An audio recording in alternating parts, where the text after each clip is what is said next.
আমাৰ মানে মনত এটা দুখ দুখ ভাৱ এটা চবৰে হৈ আছে।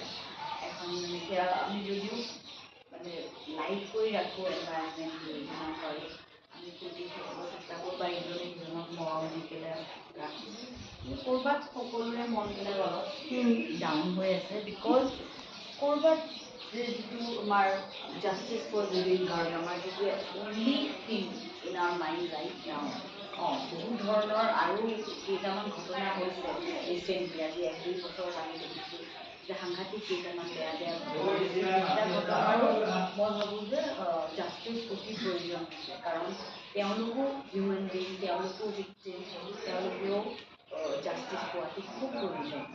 আৰু ইয়াৰ লগতে যদি জুবিন গাৰ্গৰ নিচিনা এজন বৃহৎ পাৰ্চনেলিটি, এজন আমাৰ আইকন বা তেওঁ ভগৱান স্বৰূপ,